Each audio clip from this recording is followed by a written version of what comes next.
when we spoke with you before. Who knew it was going to turn out this well, though, really? I told you we were going to do a lot of things. Nobody thought it was going to turn out like this. This has been crazy.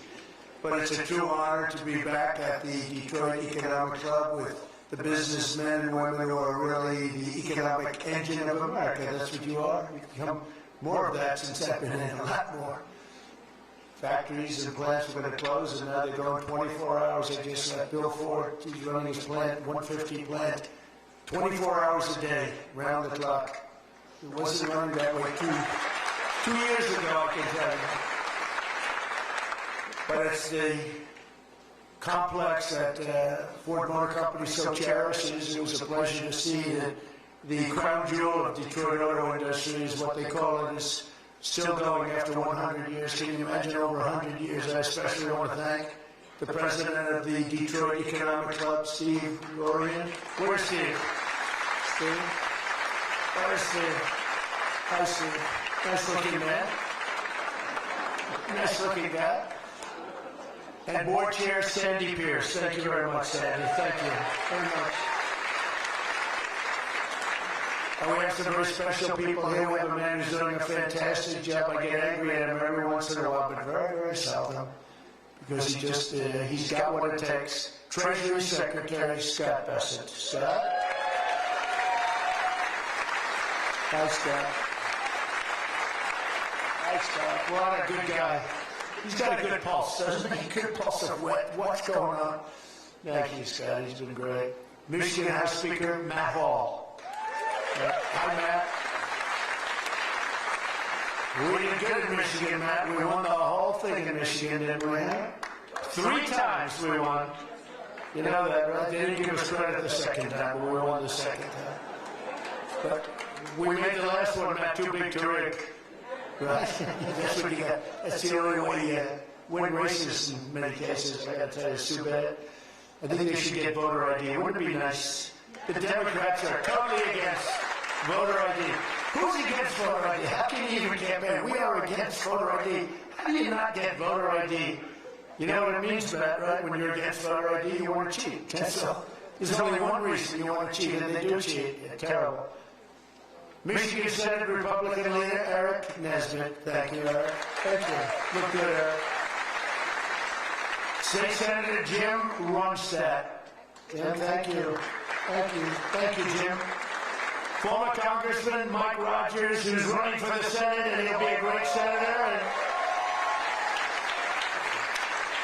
And he's going to be a great senator. He was a great congressman, and then he left and went on to very big things. He did well no matter where he was, and I think they took that away from you last time, I'll be honest with you, Mike. I really do. Don't like to get things going. I don't like to be controversial at all. But they rigged the election on you. Mine was too big to rig. You won, I'm telling you, you won, but you're going to do great this time. He's a great guy, actually. He's to be an amazing senator. Thank you for being here, Tim. Special envoy to Iraq, Mark Sabaya. Mark. Hi, Mark. Thank you. Great job you've done. This guy, he negotiates better than anybody around. Thank you. You need it. With Iraq, you need it. You need to be a good negotiator, Mark. I also want to thank Michigan's great congressional delegation. They're amazing. That's been back in Washington due to a very important vote that's coming up. They had a choice. Sir, we want to be with you, but if we're not with you, we're going to lose. But we'll still be with you. I said, no, I'd rather have you win. Don't worry about it. So we're going to win the vote. Representatives Lisa McClain, Jack Bergman, John Molinar, Bill Heisinger, Tim Walberg, John James, and Tom Barrett. They're great people, every one of them. And as many of you remember, I came here at the height of the 2024 campaign to lay out my plan to bring jobs and factories and wealth racing back to the United States and coming back to the great state of Michigan. And just a few weeks later, the people of this state and the voters all across the country endorsed that vision in a landslide victory. We won everything. We won all 7 swing states. We won the Electoral College 312 to 226. We won the popular vote by millions and millions of... Oh, it's so nice to win the popular vote. I won the popular vote all 3 times, too, but we're not going to get into that. But the first time they said I didn't win the popular vote, but I won the Electoral College. So they always said, while he didn't win, this is the way I got introduced every time. While he didn't win the popular vote, he won the Electoral College, you know. So this is the way I was introduced for 4 years. And guess what? We said, I'm going back, we're going to win and we won the popular vote by a lot. By a lot. So they can't say that crap anymore. And the thing that was most impressive, we won 86% of all counties in America, 2,700 to 525. Think of that, 2,700 to 525. And that's why when you look at the maps on Republican, Democrat, with red being Republican, as most of you know by now, I think, every once in a while you see one where they have it reversed. I said, why would you do that? Well, we think it looks better. I said, look, red is Republican. Let's not try and change the voters' minds on things. Just do it that way. And the map was virtually all right. That was about the counties. That was the 2,700 to 505, 550, I think is the exact number. Most importantly, we won a historic mandate to make America great again. And that's what we're doing. We're making America great again like never before. And now, after less than 12 months in office, this is the easiest speech to make. I have great people, and all I'm doing is spewing off what the hell we've done. Even Venezuela wasn't too bad, was it, huh?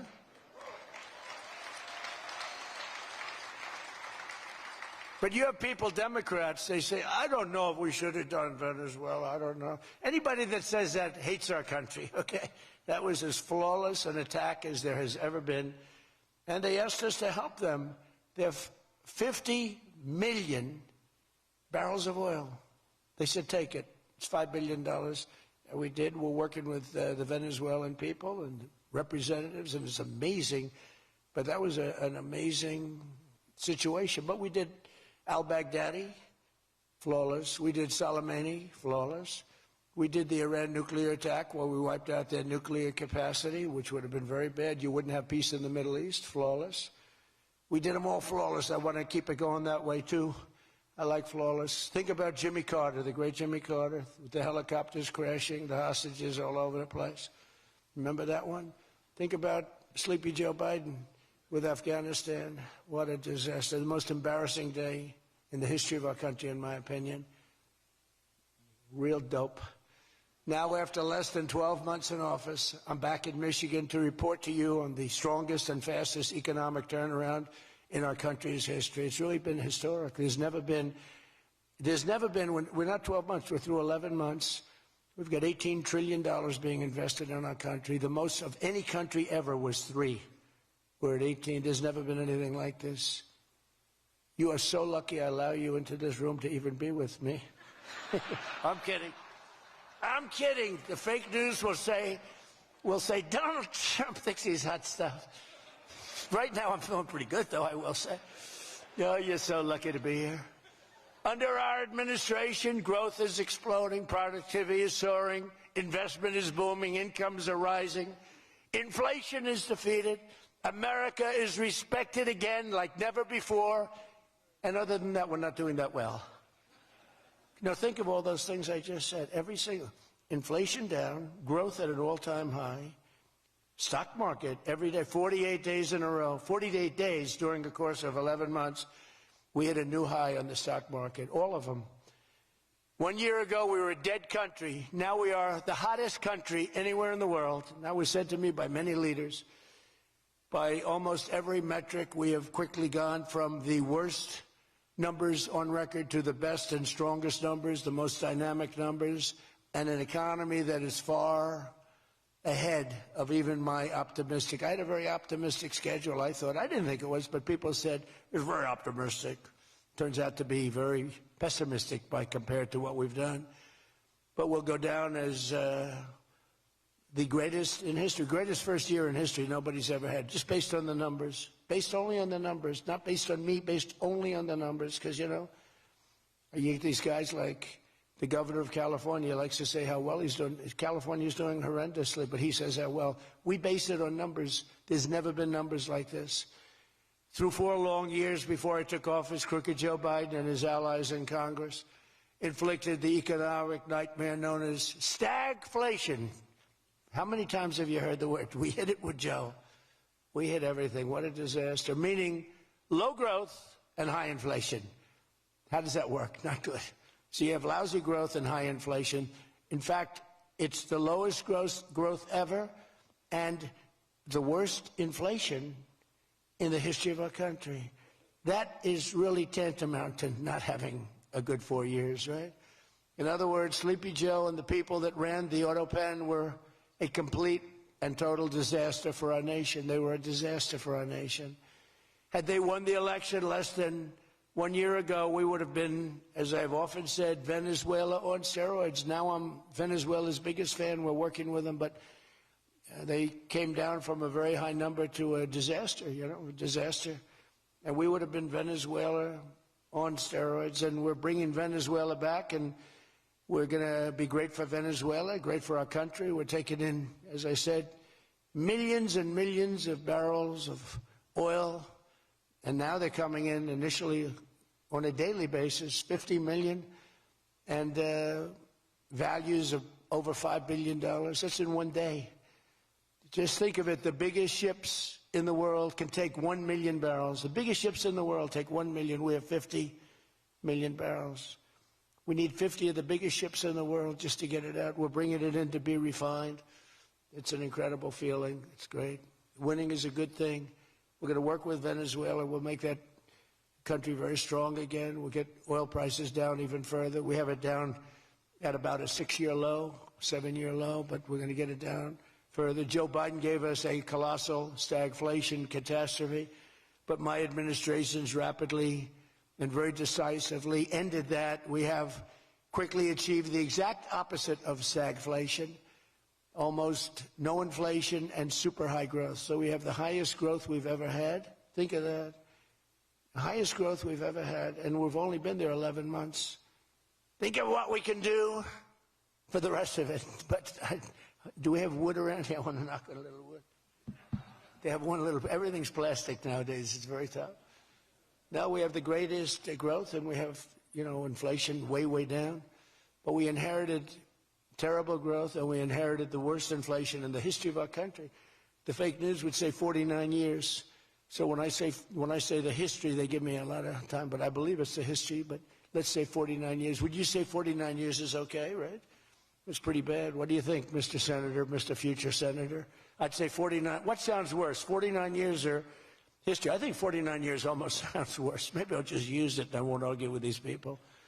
As of this morning, core inflation for the past 3 months has been just 1.6%. The numbers we just announced just before I came on stage. And GDP is smashing expectations with the fastest growth for this country in many years. The fourth quarter is projected at 5.4%, and that's despite the Democrat shutdown where we lost at least 1.5 points. The Democrat shutdown, we would have had close to 7. Think of that, close to 7 they were projecting to. The fakers were projecting to. And if we keep deregulating and adding more capacity, like I saw today at Ford, and if we don't raise interest rates every time good news is mentioned. In the old days, I'm probably old. I used to be up at these lecterns and I'd say I'm younger than pretty much everybody in the room. Now I say I'm older than pretty much everybody in the room. I like it the other way better, actually. But you're too young. But in the old days, when you had good numbers, interest rates would go down. When you had good numbers, the market would go through the roof. That's the way we're going to make it again. That's the old-fashioned way. That's the right way. Today, if you announce great numbers, they raise interest rates to try and kill it. So you can never really have the kind of rally you should have. What happens and what we want, we're going to have a lot of great months, a lot of great quarters. I want the market to go up. You announce unbelievable numbers and the market goes down because they know you're going to do everything possible. In the Fed, we have a real stiff in the Fed, but that's for another day. But they raise rates. So everyone says, oh, they announced great numbers. It's great, great, great. And the market goes down because they immediately raise rates. No. When the market goes up, they should lower rates. You want to see 20% and 25%? You want to see what we can do? We've got to go back to an old standard. When there's good news, the market should go up, not go down. Does that make sense to everybody? And that's the way it used to be for most of the time. That's the way you make a country great. But our growth potential is unlimited and could be much higher if we went back to sanity. We're not doing it anymore. We're talking about the head of the Fed, and I want somebody that when the market is doing great, interest rates can go down because our country becomes stronger. See, you view it differently. Our country becomes stronger, and therefore interest rates should go down, not up. They kill every rally. If it's, no matter who, it's beyond me as president, it's no matter who's president. You have a good quarter, and they want to kill it because they're so petrified of inflation. And growth and inflation don't necessarily go hand in hand. You can have growth and very low inflation. In fact, oftentimes growth is good for low inflation.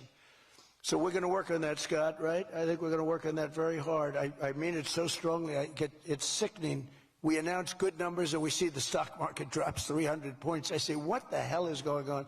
Do you agree with me? It should be just the opposite. All right, Scott agrees, so I'm very happy about this. That means if he didn't agree, I wouldn't do it. But we're already growing double, triple, and even quadruple the speed of almost every other major economy on Earth. We're the #1 economy on Earth, too. And the results are in, and the Trump economic boom is officially begun. It's really begun almost from the beginning. It almost begun, if you look at it, really from November 5th. You know, on another metric, just before the election, it was almost impossible to get people to join the military. We had the worst enlistment in the history of our country, the worst. You couldn't get people for the Army, the Navy, the Air Force, the Marines, Space Force, the Coast Guard. You couldn't get people. And since right after the election, but especially since after January 20th when we took office, we have now the strongest enlistment we've ever had in the history of our country. We've never enlisted people so quickly, so easily. And we enlist by merit now. You know, we won a Supreme Court case that said you hire by merit. You go to college now by merit. Everything's by merit. Our country became great because of merit. And we have done some job. But think of it, a year and a half ago, we had the worst enlistment in history, and now we have the best enlistment. Things like that don't happen. You might go from the bad enlistment to okay, but you don't go from the worst in history to the best in history. But that's what we've done, every one of them. And that includes police and firefighters. It was very hard to get police. It was very hard to get firefighters, and now everybody wants those jobs. In 4 years of Biden, they secured less than $1 trillion of new investment in the United States. So 4 years, less than $1 trillion. In less than 1 year, I have secured commitments for over $18 trillion from all over the world, the most ever for any country.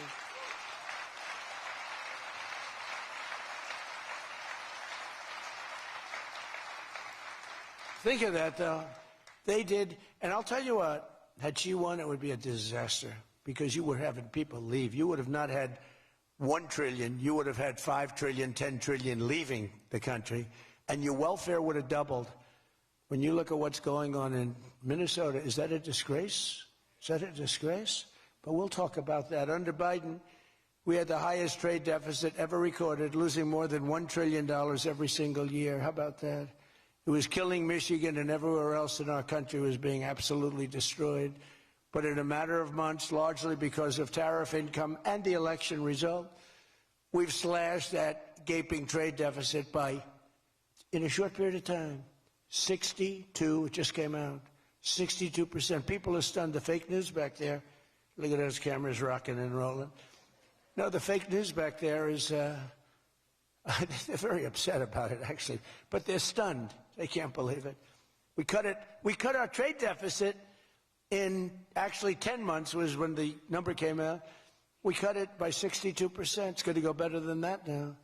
The stock market is now the highest in history since the election. We've set all of those records, and I think an all-time record that's so important to me because so many people have them is boosting 401ks and retirement accounts for millions and millions of Americans, people that are in the police departments, the fire departments, people that are construction workers. A policeman came up to me recently, a nice guy guarding me. He's a perfect guy to guard me. He was a massive guy, big, strong guy. He said, "Sir, you made me look so good in front of my wife. My wife thought I was a horrible investor because every time I invested, we lost money. And we have a 401k, and I'm up like 85%. She thinks I'm Warren Buffett. She thinks I'm brilliant. She's now calling me brilliant. It makes my life much easier. I love my wife much more now. She calls me brilliant every time. I said, don't worry, you're going to do even better for the next 3 years. But one of the biggest reasons for this unbelievable success has been our historic use of tariffs. There was the tariff that made America strong and powerful in past generations, and then we got off it and we went to the income tax system. Great going, fellas.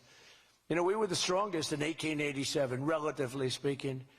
That was around the McKinley time, and Teddy Roosevelt and some others, but we were really strong. It was all tariffs. And I know what happened. Some of these countries got together and they say, hey, convince the United States that it's no good, the tariff system is unfair to us. And so some genius, I know who, I don't want to get into it, but some genius said, oh, let's go to an income tax system. So instead of foreign companies and countries paying everything, the people started paying. And then after that, you had a depression, but that was a long time. That was in like 1913, you had the tariff switched into income tax. And then in and they like to blame tariffs. You ever notice they blame tariffs? No, they brought tariffs back in 1932. They brought them back to try and save the sucker. But it was in 1929, because a lot of people, you know, the anti-tariff people. Now, an anti-tariff person is a pro-Chinese person, like Coke. This guy's fought me in every election I've ever been in, and I've kicked his ass. He inherited a lot of money, and I don't know the gentleman. But he fights me, and then he goes out and says, I made more money with Trump than I ever made in my life. And then he supports these other people that were total losers. Gives them a lot of money, but he made more money. Everybody makes money with me. I always made money for people. Now it's tariffs that are making money for Michigan, and the entire country is stronger and safer and richer than ever before outside of that period of time. Now, if they had what was called the Great Tariff Act of 1887 or something like that, and it was a great group of people like yourselves. They picked really smart people to sit on a committee. They had so much money they didn't know what to do with it, and they wanted to have the money given away. You know, we built the Panama Canal out of tariffs. We did a lot of things. Panama Canal was the single biggest investment, relatively speaking, that this country's ever made. Would be the equivalent of trillions of dollars today. And Jimmy Carter gave it away for $1. It was also the most profitable thing ever built. In other words, like buildings or casinos or anything, the most profitable thing ever built was the Panama Canal. And brilliantly, Jimmy Carter thought the country of Panama should have it, even though we lost 36,000 people to the mosquito. You know that, right? To the mosquito and a certain snake, which was not a very nice reptile. This was a brutal reptile. You got bit, it was over. It was just say, bye-bye, everybody. We lost 36,000 people. Malaria, the mosquito, and the snake. And he gave it away for $1. Well, at least we got $1. That's better than most of those guys do. We got $1 for that. Most expensive thing ever built, most profitable thing ever built, too. Makes so much money. Every prediction the critics made about our tariff policy has failed to materialize. The evidence shows overwhelmingly that the tariffs are not paid by American consumers, that they're paid by foreign nations and middlemen. And Scott went over that with us before, and they're paid by middlemen. They raise the thing. Countries get involved. They pay them because otherwise they won't have companies. They won't be viable. And we're the big beneficiary. Once again, the so-called experts were 100% wrong, and Trump was right. People of Michigan were 100% right. You elected the right guy. If you had the other person, everybody, we wouldn't even be having a meeting today, probably. There'd be no meeting. The economic club would be saying, like, man, we're doing bad. It's going to be awfully tough to get people to show up. This is going to be tough, the chairman. This is going to not be a good day for us. We don't want to have, let's cancel the meeting immediately. The Trump tariffs have delivered us trillions of dollars of new investment, unprecedented new partnerships on minerals, rare earths, defense, and artificial intelligence, and historic levels of foreign military sales. You know, you have the Supreme Court now going to rule on whether or not we can use tariffs. Can you believe this? A case brought about by people that are China-centric, foreign-centric, but China-centric. I wouldn't want it if I was China either. You know, China's one of our biggest taxpayers right now. China, would you ever believe you'd hear that? And they've been great. My relationship with President Xi has been great, but we have a group that's foreign-centric, China-centric, suing, and we'll figure something out if we don't win, but we should win. I mean, we should win. So great for national security. I ended 8 wars. Think of that, 8 wars. And without trade and tariffs, you wouldn't have been able to end any of them.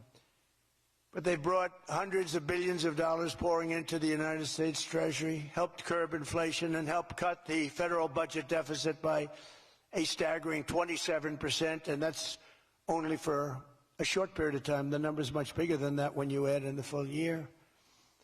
And I've told people I got into a lot of trouble because of the fake news back there. I told people, I said, tariff is my favorite word. I said, my favorite word of every word is tariff. I've loved it for 40 years. I came here many years ago.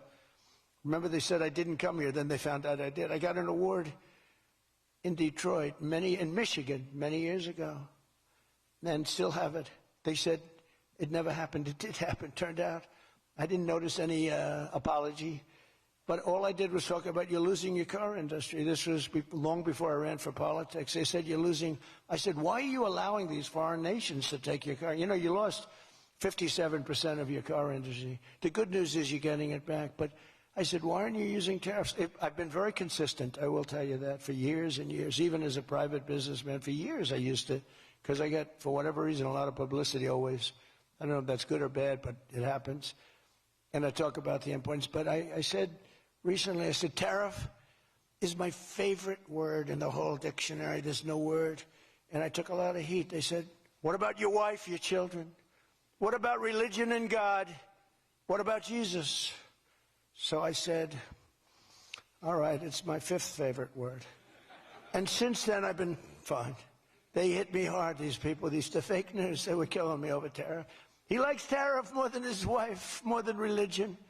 He likes tariff more than anything. What a disgrace. So I now call it number 5, and I'm in good shape. That was a rough day. It's my favorite word, and I got killed.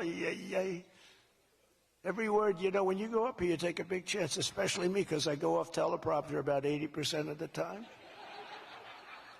But isn't it nice to have a president that can go off teleprompter? When you think? Remember the speeches Joe would make? First of all, they'd last a matter of seconds, you know. Thank you very much. You ever notice Joe would always cough before a speech? State of the Union, he gets,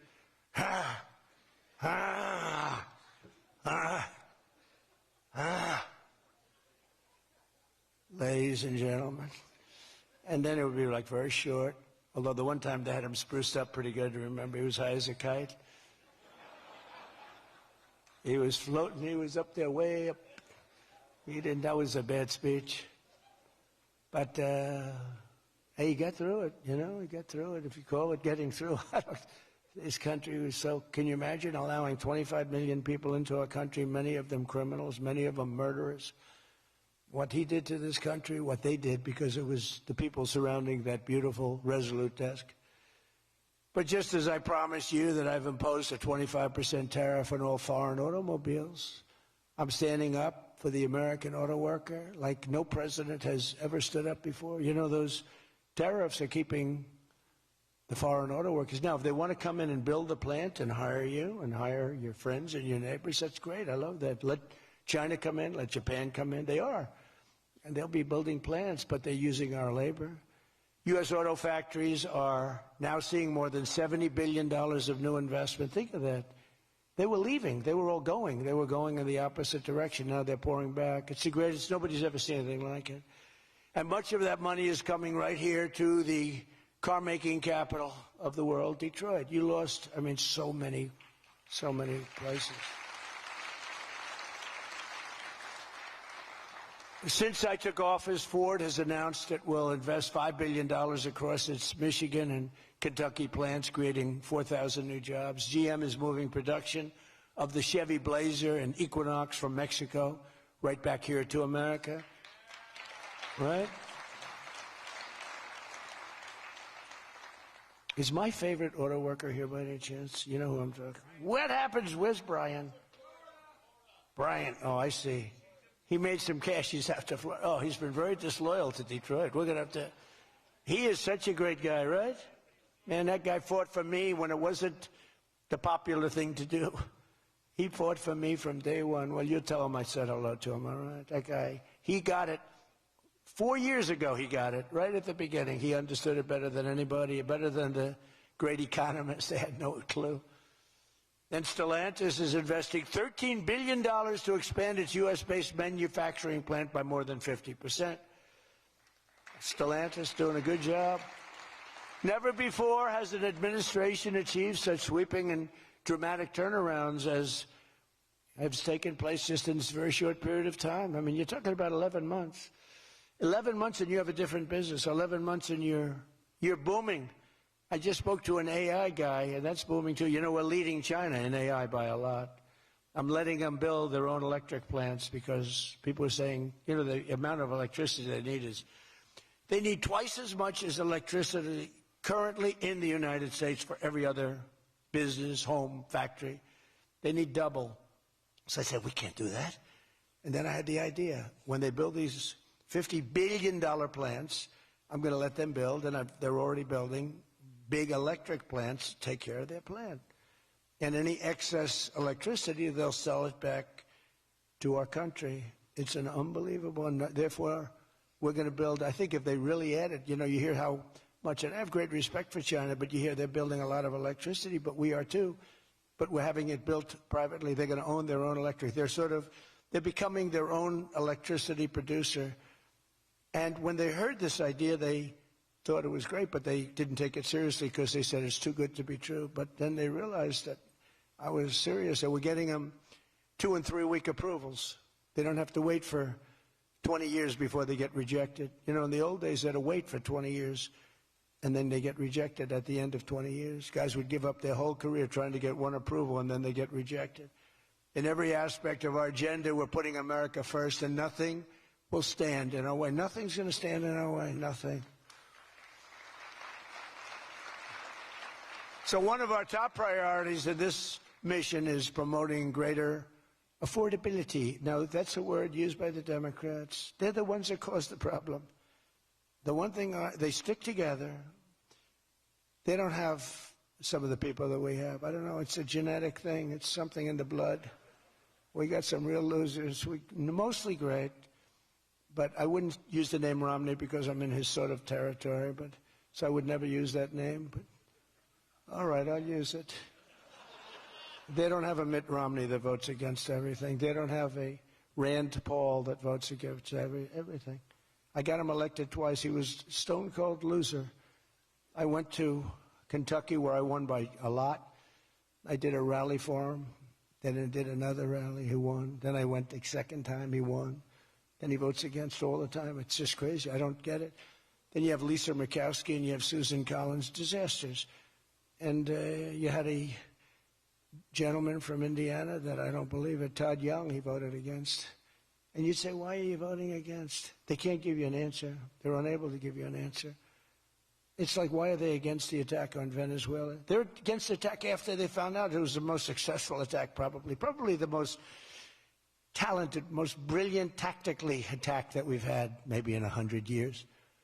And they're against it. Why? It's one thing if the attack failed. I'd probably do that too, a change. I'd be in favor. Then if it failed, I'd say, I told him not to do it. That's what they do. But here we have one of the most successful attacks ever, and they find a way to be against it. It's pretty amazing. But it's a shame, and we have some others, but not many. We have a great party, but we have people, the Democrats, whether you like them or not, they stick together like glue. They have horrible policy. Thank God they have horrible policy, because they're smart, they're evil, they're vicious, but they're bad policy. For instance, you could be a genius and try selling men playing in women's sport. You could be a genius, try selling transgender for everybody, open borders, let the world come in, let the world's prison population come into the United States, including all of the murders, 11,888. That's what we're trying to get out of Chicago and Minnesota and these places. So they stick together, which I admire because I'm a very loyal person, but they have horrible policy. Can you imagine if they had good policy? They were on this morning talking all the reasons that men should be playing in women's sports. They had a football guy there, flag football. This guy was like 6'6". He weighed 290 pounds with zero body fat. And they had a few young women. They were the size of his leg. He wouldn't have had to run. He could have just walked. They couldn't have done a thing about it. 10 of them would have to jump on him that wouldn't have had any impact. I don't think he would have been like a fly. It's so ridiculous. It's so demeaning to women. It's so demeaning. Look at the weightlifting records. I mean, the record got beaten by 112 pounds, a record that stood for 18 years. 1 ounce they'd put on stood for 18 years. Guy comes along who was a poor lifter as a man. He was at the lower portion of the class. Comes along and broke the record by 112 pounds. Think of that. They've fought for years to beat that record. How about the swimming records? I mean, you can go to sleep during the time the man comes in and the woman. You can go take a nap for a little while. How about the long-distance race that took place not so long ago? Long distance, these marathon deals. They had top men, top women. The man came in. The woman came in 5 hours and 14 minutes and 36 seconds behind the man. Think of it. You're waiting. The man comes in. Now you're waiting 5 hours. What do you do if you're the parents? You go home and sleep for a while. Who the hell wants that? It's so demeaning to women and who are great athletes. It's so demeaning to them, and it's right now in the Supreme Court. I can't believe it would even go to the Supreme Court. I mean, could you imagine 20 years ago talking about men playing in women's sports? They'd think you're crazy. Or transgender for everybody? If you said there will be no mutilation on children, that's one of my standing lines. We will not allow the mutilation of a child. Can you imagine having to say that 15 years ago? People would say, is that guy crazy? Of course we won't. But we're living in a different time. It's a crazy time we're living in. After real wages plummeted by $3,000 under Sleepy Joe Biden, real wages are up by $1,300 in less than 1 year under President Trump. For construction workers, wages are up $1,800. Don't forget, they were down $3,000. Factory workers over $2,000, and for many other workers, over $5,000. And I just gave the military, because we're doing so well with taking in so much money with the tariffs, I just gave them $1,776. You saw that, right? Did you see that? They had 75, and I said, you know, if you had $1 more at $17.76, they said that was a good idea. We could afford $1 more. We gave them $17.76. Meanwhile, grocery prices are starting to go rapidly down. Rent is down. Airfares are down. Hotel rates are down. Cell phone prices are down. And we're just getting started. But more importantly than going down, our growth is through the roof. It's way up. Among my first acts in office was to end the radical left war on oil and gas and stop the crusade to kill American energy, and frankly, to open up cars so that you don't have to have an electric car. I love electric cars. I think they're great. I like Elon a lot. I don't think he was too happy with my policy of opening it up, and I can understand that. But I've been saying it for 4 years. They wanted everybody to have an electric car in a very short period of time. There was no way to build the stations. There was no way to get it done. I want you to have gasoline-powered cars. I want you to have electric. I want you to have hybrids. I want you to have everything. Hydrogen, I don't know about. I'm hearing it's not testing so well. It's fine, except when there's an explosion, you're a goner. Now, have you heard that with hydrogen? One guy is trying to sell hydrogen, and I say, yeah, but, sir, that only happens 1 in 100. Oh, great. When it happens, they find the body like 300 yards down the road. So I said, I'll pass on hydrogen. Maybe there's something I don't know about, but is anybody in the hydrogen car business?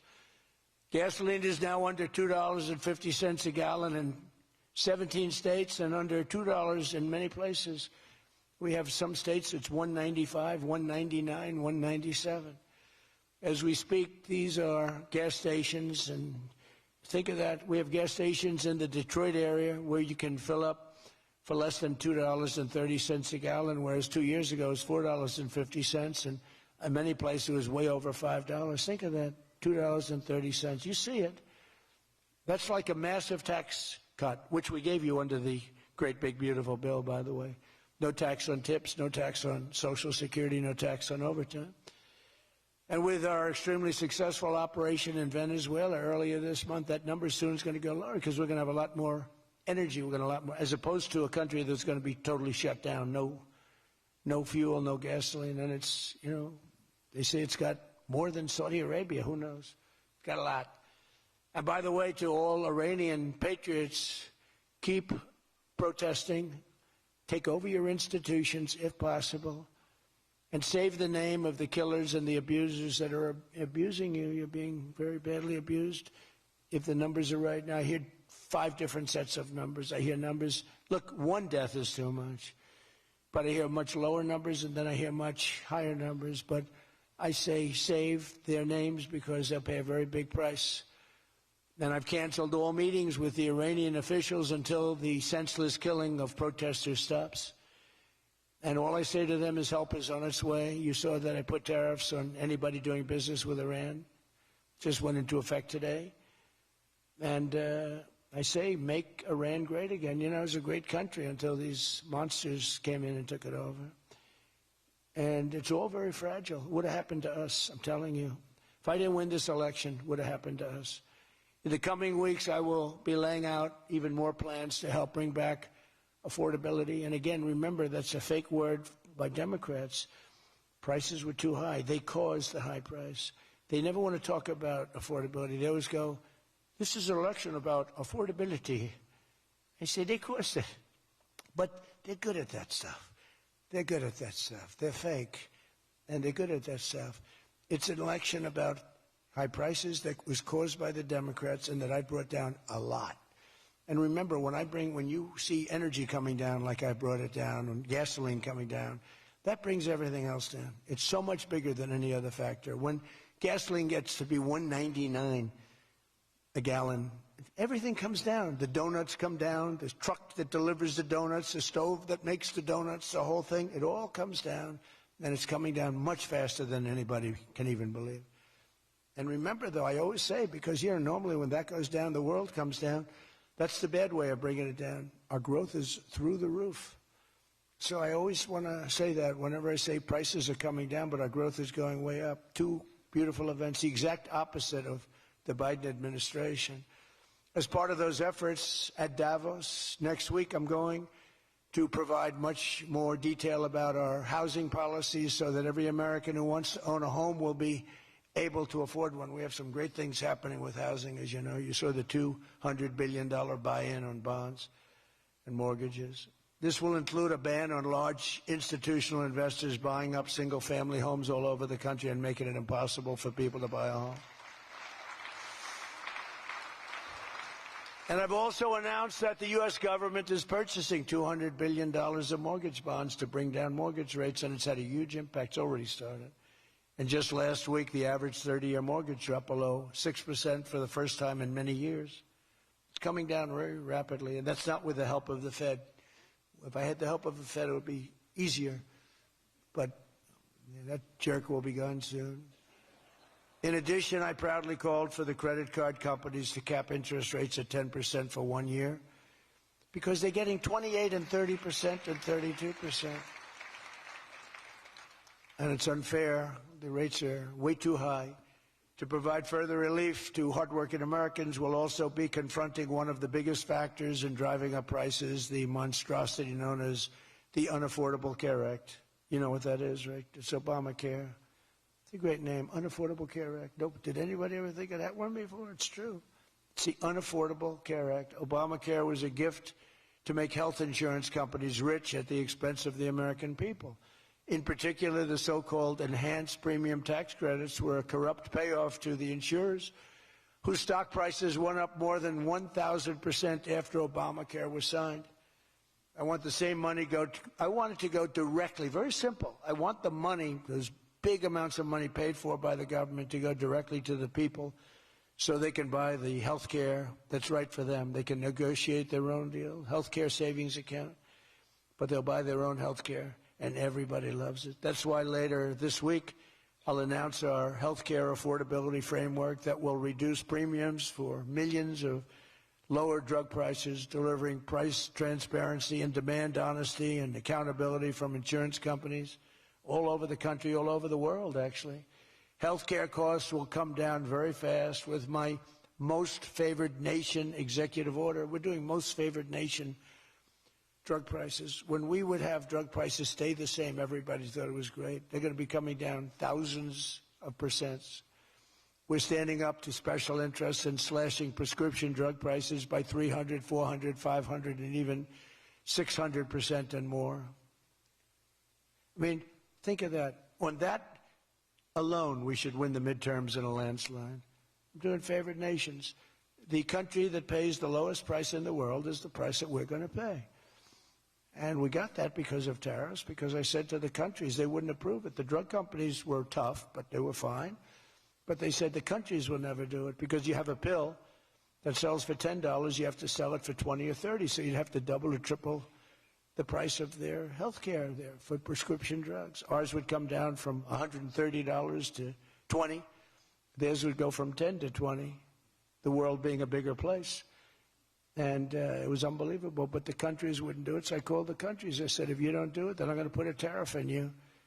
And the tariff's going to be 20 times more than the cost that you're having to pay for fair health care. And every one of them said, sir, we agree with you 100%. We would be honored to do it. It was really rather amazing. We could never do it. So think of that. You have most favored drug prices. Your drug prices are going to go down like from $100 to $10. Nobody can believe it. And we can't get the fake news to write about it. It's the biggest thing to happen in medicine. It's the biggest thing to happen in healthcare. And I cannot get the New York Times, I cannot get anybody to write about it. When we got it done and we announced it, it was on a page way in the back of the New York Times. Same with others. They don't want to talk about it. You know why? Because it's so good. It's the biggest thing to happen. Over the past 12 months, almost every promise I made to you right here in 2024 has been kept. I've kept all my promises and much more. I mean, I've given you much more than I gave you promises, and I produced much more than I said I was going to produce. I gave you the largest tax cuts in American history, cutting taxes across the board in the great, big, beautiful bill. And as I told you, I mean, who would have gotten you no tax on tips, as I said before. No tax, I say it over and over again, no tax on overtime, no tax on Social Security for our seniors. Any senior should be voting for us because the Democrats won't do this. It doesn't work for them. And we also made interest on car loans fully tax deductible so that when you go out and buy a car, if you have a mortgage or you get a loan on a car, you're allowed to deduct interest for the first time ever. That's never happened before. But only for cars that are stamped with the beautiful words, made in the USA. In other words, we're only letting that take place if the car is made like in Detroit or in the USA. Our tax cuts also provided 100% bonus depreciation on all new equipment and capital investments, meaning that for any manufacturer looking to bring production back to America, you can write it all off, everything. Not in 38 years, not in 44 years, in 1 year. You write the whole thing off in 1 year. That's the biggest thing there. I think that's the biggest thing. That's the big job producer. And I've cut an unprecedented number of burdensome regulations. We're number one in the history of our country in cutting regulations. I promised to cut 10 old regulations for every one new regulation. So if we put on a regulation, the only way I'll allow it to happen is if the secretary, like Scott Bessent, cuts 10 old regulations. But instead, last year we actually cut 129 regulations for every one that we put in. Think of that. So nobody's ever cut regulations like I have. I terminated the insane electric vehicle mandate and ended the war on internal combustion engines once and for all. Those engines were gone. And some people like them.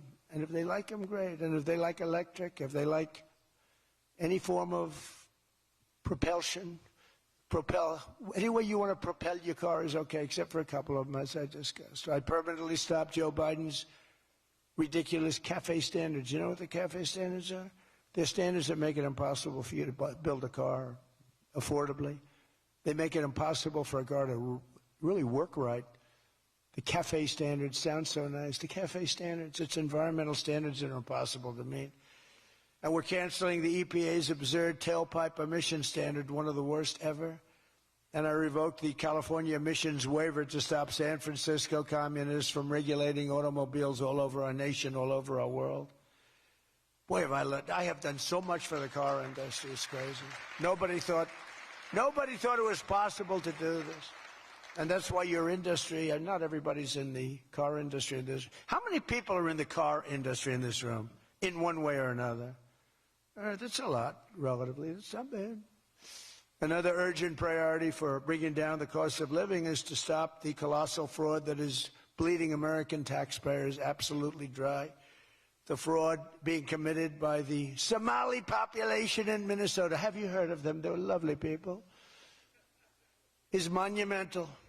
And California, Illinois, New York, and others are just as bad. Our country has been losing over $500 billion to fraud every single year, but those days are over. We have the best group you've ever seen assembled going after fraud.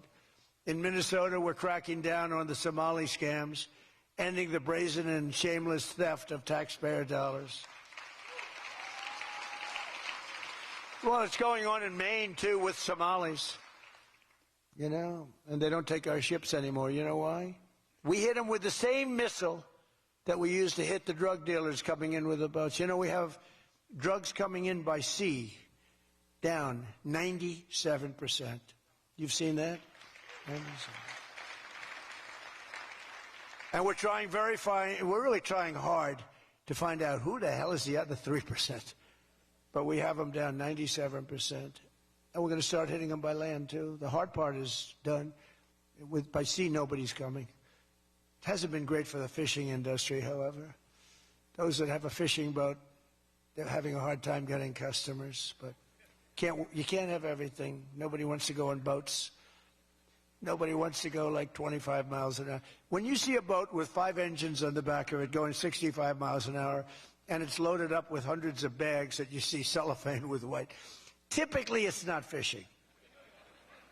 How about the couple of submarines we took down? We took out 2 submarines, and the Democrats say they were fishing. No, they were submarines. They build a very fast, it's a drug-carrying submarine. They have a lot of money. And we took them out, and the Democrats claimed that they were fishing. We shouldn't ruin people's beautiful fishing journey. It's unbelievable what we have to go through. It's really a shame, actually. We froze it all, children's payments to those states that we're talking about, and we will now require proof of attendance in order to receive federal funding for child care or any of that. How about all these child care places in Minnesota where there is no children? They go there, they get paid millions and millions of dollars. The biggest operation in all of Minnesota had no children. And we pay millions of dollars. They're scammers. They're scammers. They always will be. And we're getting them out, and we're not going to pay them. We're not going to pay Minnesota. Right, Scott? We're not paying Minnesota any more money for that, any of that crap. It's a big scam. It's a giant scam run by an incompetent, crooked governor. He's an incompetent, crooked guy. And also we're freezing any and all welfare payments going to illegal immigrants that will start effective immediately. So when illegals come into California, Gavin Newsom, they come into California, and they send us bills for people coming in. We're not paying it. So we're working on that very strongly. Just don't pay it.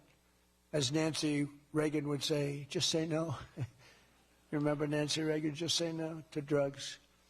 It's a little more difficult than that, I guess, right? But just say no. Additionally, from this moment forward, if you're on public assistance like almost all Somalis are, did you see where 94% of them are on public assistance? You can't wire money out of the country back to your bank account from where you came. But more importantly, we probably aren't even going to give them the money anymore, the money going to them, because of the tremendous abuse and probably illegality being perpetrated on our country. We're not going to give them the money. We're not giving them the money. It's massive numbers of people are scamming our country. You know, they came from a place with nothing, and they come here and they drive around in Mercedes-Benz. You know, the Mercedes-Benz dealers do well in that area of Minnesota. Can you believe it? They have nothing. They get welfare payments, and they have Mercedes-Benzes. It angers me so much, but we're going to straighten out our country. This was done under Biden and Obama, very much under Obama. It all started under Obama. And we just can't. We've got a great country. We're not going to screw it up. But this was one of the great scams ever. They have the same thing, Somali in Maine. Who would think? I never saw that happening. But in Maine, it's really crooked as hell, too. But it's not just Somali. It is them, but it's not just. There are many other places, many other people. The whole country, if we stop this fraud, this massive fraud, we're going to have a balanced budget. That's how much money you're talking. We'll have a balanced budget without all the growth I'm talking about. And then you add the growth, we got one hell of a country. We're giving 90-day notices to places like California, Scott. Right away, we're going to send out that notice. Who would bill the federal government as people poured into the state to send those people back because no country can afford to do it? No country can afford to take in millions of people, pay for their education, their health care, their hospitals. You just can't do it. And we all have a heart. You can't do it. But many of those people are murderers. They're people released from jails, prisons, mental institutions, insane asylums. They're people that are drug dealers. They're addicts. Additionally, starting February 1st, we're not making any payments to sanctuary cities or states having sanctuary cities because they do everything possible to protect criminals at the expense of American citizens, and it breeds fraud and crime and all of the other problems that come. So we're not making any payment to anybody that supports sanctuary cities.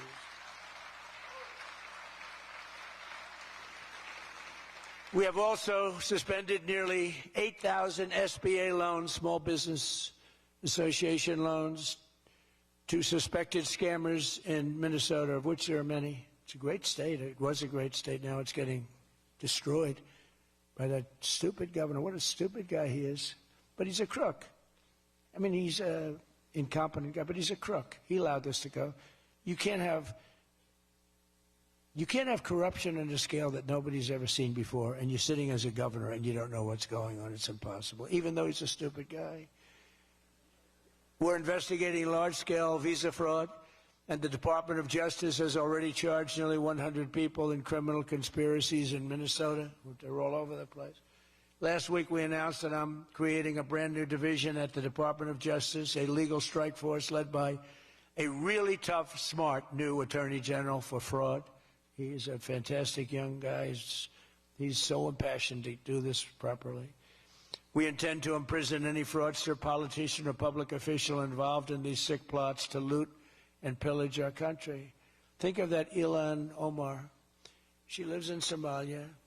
They don't have a government. They don't have a military. They don't have police. They don't have anything. All they have is murder and robbing ships, bringing in ships, pirates. That's stopped. Same missile, ping. That's the end of them. It's amazing how that can stop corruption. Those missiles, they never miss, you know. The same one, exactly the same one. But think of it, she comes from a country with nothing, and she comes here and she tells us about our Constitution. I have a constitutional right to rip off the country. I guess she's a total scam artist. Anybody knows it. How do you let her get away with it? AOC plus 3. She was one of the 3. They're all scammers. They're so bad for our country. They're so bad for our country. Our ICE operation in Minnesota, for example, is finding hundreds of killers, violent predators, and child rapists, some of the worst criminal offenders anywhere in the world, murderers all over the place. All we want to do is get them out. Did you see the pictures that we put up? Hundreds of them. Murderers wanted for murder, wanted for the worst drug selling. One of them is one of the biggest drug dealers in the world. And vicious, sells bad drugs too. Bad drugs, like if you take a tiny little morsel, your child is dead. And we're getting them. But it's hard to get them because they make it so impossible for you. And you wonder why. Why would they do that? You know, do they want to live with murderers? Do they want to live with these people that are emptied out from prisons? They have a lot of people. One of the reasons I was so angry with Venezuela, they emptied their prisons almost entirely into the United States of America. Tren de Aragua was the gang. One of the worst, probably the most violent gang there is anywhere in the world, they say. We're getting them out. We've got a lot of them out already, but we're getting them out. We're also going to revoke the citizenship of any naturalized immigrant from Somalia or anywhere else who is convicted of defrauding our citizens. We're going to get them the hell out of here fast. And if you come to America to rob Americans, we're throwing you in jail and we're sending you back to the place from where you came. We're throwing you right in jail. And they know it, too. And one of the reasons they're doing these fake riots, I mean, they're just terrible. I mean, you see it's so fake. Shame, shame, shame. You see the woman? That's all practice. They go practice. They go to areas, they take hotel rooms, and they all practice together. It's a whole scam. We're finding out who's funding all this stuff, too. We pretty much know. But in conclusion, as we liberate our country from this cultural scourge and the plague of corruption and fraud, we'll rediscover the natural energy and native spirit that truly makes America great again, like we're doing with Detroit and Michigan.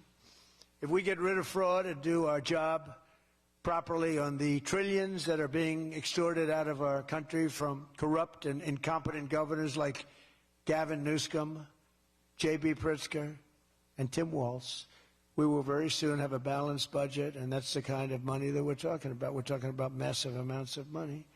Our country wasn't built by people who tried to lie and cheat and scam their way to success. It was built by legends like Henry Ford, Henry Dow, Thomas Edison, the Kellogg brothers, Alfred P. Sloan, the founder of General Motors, men who lifted up American workers and strengthened our nation beyond even belief. And we're doing the same exact thing right now. I think we're doing it even better. This is the fierce spirit of patriotic free enterprise that we're now unleashing once again. We are unleashing it like maybe never before. Together we have turned the page forever on the failed left-wing model that makes our America poor, desolate, and makes people feel sorry for us. That's what we had. We had a country where our leader was laughed at and our country was scorned. We had a country that was laughed at. They laughed at us. 2 years ago, they laughed at us. They thought we were fools. They thought we were stupid people. Now we're seeing that they're not the smart ones. We are. But we have a great America, and we're going to enrich it. And foreign nations, foreign migrants, criminal fraudsters, and corrupt politicians are not going to play a role anymore. They're going to be in jail. Under the Trump administration, we're reclaiming America's dignity, rebuilding America's wealth, and we're putting the productive, hardworking American citizen at the center of every single thing that we do. They were the ones that built America, and they will build it up again, and that's what they're doing at levels nobody thought was possible. So today, after less than 1 year, our border is secure. Remember, they talked about the border, how bad? In 3 weeks, I didn't go to Congress. I said, secure our border. And they did. Remember Biden, he said, I have to get approval from Congress. Had nothing to do with Congress, had to do with respect. Our spirit is restored. Inflation is stopped. Wages are up. Prices are down. Our economy is booming like I think you'll see soon, like never before. Our military is strong and unprecedented. I rebuilt our military in my first term. Our workers are thriving, and our auto industry is returning to the country where we all began and where it all began, and frankly, a country that we love. The United States is winning again, and we're rapidly making America and the great state of Michigan greater and more prosperous than ever before. I want to again thank the Detroit Economic Club. You do a fantastic job, so respected. God bless you, and God bless America. Thank you very much, everybody. Thank you.